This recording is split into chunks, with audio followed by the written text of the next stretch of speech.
Hello everyone, welcome to my channel Education First Choice. So today's story is The Mountain and the Squirrel. Mountain का मतलब होता है पर्वत and squirrel का मतलब होता है गिलहरी. तो आज हम एक पर्वत और गिलहरी के बारे में कहानी पढ़ेंगे. One day, एक दिन a squirrel was playing near a mountain. एक गिलहरी यानी कि एक दिन एक गिलहरी was playing खेल रही थी near के पास a mountain एक पर्वत के पास में एक गिलहरी खेल रही थी. She ran hither and thither sportingly. She मतलब वह, ran मतलब दौड़ी, hither and thither का मतलब होता है इधर उधर, वह दौड़ी इधर उधर. Sportingly का मतलब होता है खेल खेल में, यानी कि वो खेल खेल में इधर से उधर दौड़ी. She was feeling very happy indeed. She मतलब वह, फीलिंग महसूस कर रही थी, वेरी हैप्पी. इंडीड का मतलब होता है वास्तव में. अब वह वास्तव में बहुत खुशी महसूस कर रही थी. द माउंटेन सॉ हर, पर्वत ने उसे देखा. सी का मतलब होता है देखना. अब यहाँ सी की सेकंड फॉर्म है सॉ, देखा. एंड सेड टू हिमसेल्फ, और अपने आप से कहा, यानी कि अपने मन ही मन उसने कहा, this poor little creature is feeling so happy. यह बेचारा छोटा सा जीव, क्रिएचर का मतलब होता है जीव, लिटिल का मतलब छोटा, यानी ये छोटा सा जीव इज फीलिंग महसूस कर रहा है सो हैप्पी.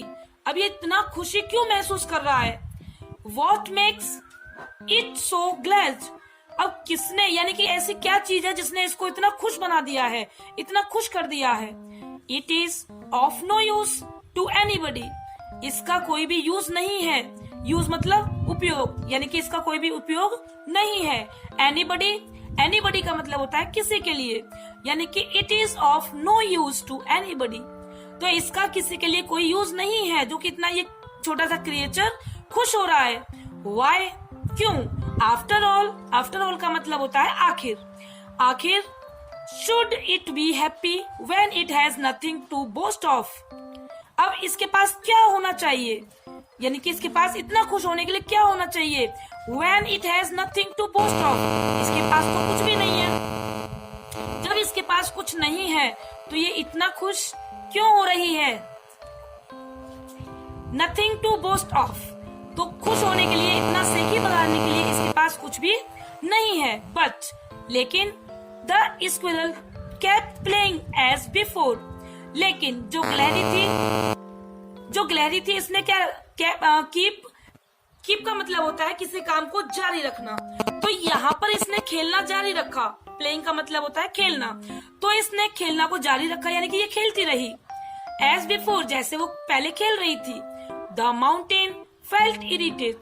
अब जो पर्वत था, पर्वत ने महसूस किया. फील का मतलब होता है महसूस करना या अनुभव करना. तो पर्वत ने अनुभव किया, यानी कि महसूस किया. इरिटेटेड, एकदम से गुस्सा. उसको जब उसने गिलहरी ने उसकी बात नहीं सुनी तो उसे एकदम से गुस्सा महसूस कर रहा था, वो चिड़चिड़ा हुआ महसूस कर रहा था. Unable to control his anger. अब इसने पर्वत जो है अपना गुस्सा कंट्रोल नहीं कर पाया. ये अपना गुस्सा कंट्रोल करने में क्या था? असमर्थ था. एंगर का मतलब होता है गुस्सा, और कंट्रोल नियंत्रण, यानी कि यह अपने गुस्से पर नियंत्रण नहीं कर पाया. He said to the squirrel curtly. उसने कहा, सेड टू का मतलब होता है कहा. द स्क्विरल, गिलहरी से क्या कहा? कर्टली, यानी कि रूखे स्वर में कहा. What a poor little thing you are. तुम कितनी बेचारी हो. You can not do any good to anybody. अब यहाँ पर ये बोल रहा है कि यू कैन नॉट डू, तुम नहीं कर सकती हो. एनी गुड, कुछ अच्छा. टू एनीबडी, किसी के लिए तुम कुछ अच्छा नहीं कर सकती हो. तुम कितनी बेचारी हो. अब ये पर्वत उस गिलहरी को कह रहा है. The squirrel was highly surprised to hear the words of the mountain. अब जो गिलहरी थी वॉज हाईली सरप्राइज्ड, अब बहुत ज्यादा आश्चर्यचकित थी. टू हियर, सुनकर. The words of the mountain, जो पर्वत ने कहा था, जो पर्वत ने वर्ड्स कहे थे, अब उन वर्ड्स को सुनकर जो गिलहरी थी बहुत ही सरप्राइज थी, बहुत ही आश्चर्यचकित थी. शी सेड, उसने कहा. किसने कहा? गिलहरी ने कहा. अब गिलहरी ने क्या कहा? इट इज ट्रू, यह सच है. दैट कि I am not so big, मैं इतनी बड़ी नहीं हूँ, एज यू, जितना कि तुम हो। इजंट इट ऑल्सो ट्रू, क्या ये सही नहीं है? दैट कि you are not so small, कि तुम भी इतने छोटे नहीं हो, तुम इतने छोटे नहीं हो, एज आई एम, जितना कि मैं हूँ। अब गिलहरी ने भी उसको बोल दिया कि ये बात ठीक है कि तुम बड़े हो, तुम बहुत बड़े हो, जितना कि मैं नहीं हूँ। बट इसने एक बात और कह दी कि आप इतने छोटे भी नहीं हो जितना कि मैं हूँ। Big size has big advantage. अब माउंटेन ने कहा जो बड़ा साइज होता है, बड़ा आकार होता है, हैज बिग एडवांटेज। एडवांटेज का मतलब होता है लाभ, तो बड़ी साइज की जो चीजें होती हैं उनके बड़े लाभ होते हैं। I can stop clouds selling across the sky. जो आसमान में यानी कि जो बादल तैरते हैं, जो बादल इधर से उधर तैरते हैं, मैं उन्हें क्या कर सकता हूँ? मैं उन्हें स्टॉप कर सकता हूँ, मैं उन्हें रोक सकता हूँ। आई कैन ऑल्सो फोर्स, मैं फोर्स भी कर सकता हूँ। देम, उनको, टू शेड, बहने के लिए, देयर वाटर, उनका पानी, एज रेन, यानी कि उनका पानी बारिश के रूप में बहने के लिए मैं उनको फोर्स भी कर सकता हूँ। किसको? बादलों को। अब ये कौन कह रहा है? ये पर्वत कह रहा है। रिप्लाइड द माउंटेन, किसने उत्तर दिया? माउंटेन ने उत्तर दिया, पर्वत ने उत्तर दिया। ऑफ कोर्स, बेशक, यू कैन डू सो, आप ऐसा कर सकते हैं। बट, लेकिन, देयर आर मैनी थिंग्स, बहुत सारी चीजें हैं, दैट, जो, यू कैन नॉट डू, जो तुम नहीं कर सकते हो। रिप्लाइड द स्क्वेरल, गिलहरी ने उत्तर दिया। रिप्लाइड का मतलब होता है उत्तर दिया, रिप्लाई का मतलब होता है उत्तर देना। यहाँ पर रिप्लाई की सेकंड फॉर्म है, तो उत्तर दिया। Let me know what I can't do. अब ये क्या बोल रहा है कि मुझे बताओ, व्हाट आई कांट डू, मैं क्या नहीं कर सकता।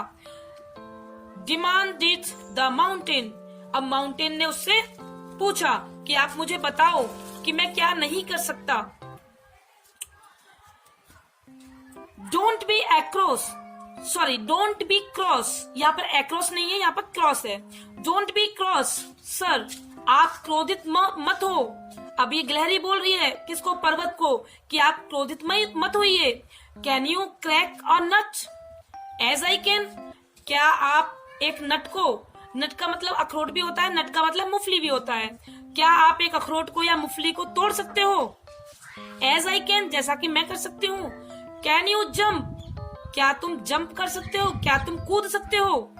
And frisk as I do, जैसा कि मैं कर सकती हूँ। कैन यू क्लाइंब अप, क्या तुम चढ़ सकते हो ऊपर? And run down the trees as fast as I can, फिर आप यानी कि ऊपर चढ़ के फिर एकदम से दौड़ के नीचे आ सकते हो पेड़ों से, जैसे कि मैं कर सकती हूँ। अब गिलहरी क्या बोल रही है? क्या तुम नट मेरी तरह तोड़ सकते हो? जैसा मैं पेड़ पर चढ़ के जाती हूँ, फिर दोबारा से जब वापस आती हूँ एकदम फास्ट, एकदम तेजी से, क्या तुम ऐसा कर सकते हो? नो, नहीं, सर्टेनली, निश्चित रूप से नहीं। यू कैन नॉट डू, तुम नहीं कर सकते।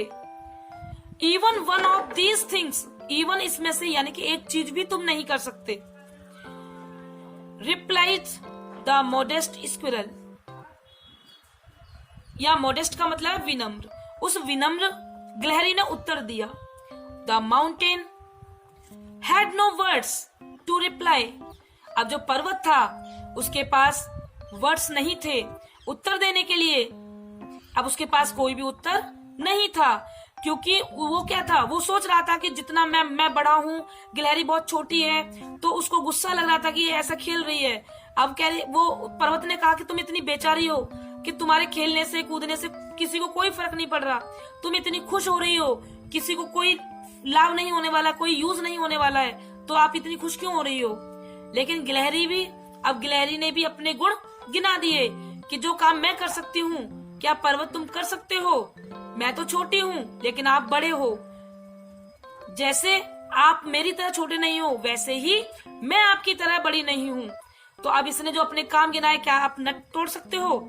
क्या आप एक अखरोट को तोड़ सकते हो? क्या आप मेरी तरह एकदम तेजी से, फुर्ती से मैं ऊपर चढ़ती हूँ, फिर वापस आती हूँ, मैं एकदम से इधर से उधर जंप लगाती हूँ, जो काम मैं करती हूँ क्या आप कर सकते हो?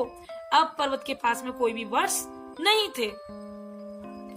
The tiny squirrel has आउटविटेड him. अब यहाँ पर टाइनी का मतलब होता है छोटी। अब जो छोटी सी गिलहरी थी, हैड आउटविटेड, आउटविटेड का मतलब होता है मात देना, यानी कि उसने, छोटी सी गिलहरी ने उस पर्वत को, बड़े से पर्वत को क्या दे दिया? उसने मात दे दी। मोरल इज एवरीथिंग, सब कुछ, वेदर बिग और स्मॉल। वेदर का मतलब होता है चाहे, यानी कि चाहे बड़ा हो और स्मॉल चाहे छोटा हो, has its own importance. Importance का मतलब होता है महत्व, यानी कि अपना अपना सबका अलग अलग महत्व होता है।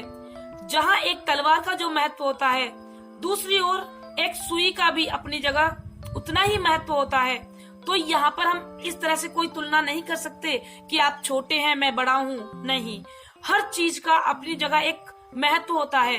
तो यहाँ पर भी हमने इस कहानी में यही सीखा कि यहाँ पर पर्वत का एक अपना अलग महत्व है और जो गिलहरी होती है, गिलहरी का एक अपना अलग महत्व है। तो मॉरल हमारा यही है आज का कि एवरीथिंग, वेदर बिग और स्मॉल, चाहे वो छोटी हो चाहे बड़ी हो, हैज इट्स ओन इम्पोर्टेंस। सबकी अपनी अपनी इम्पोर्टेंस, यानी कि सबका अपना अपना महत्व होता है। So thanks for watching.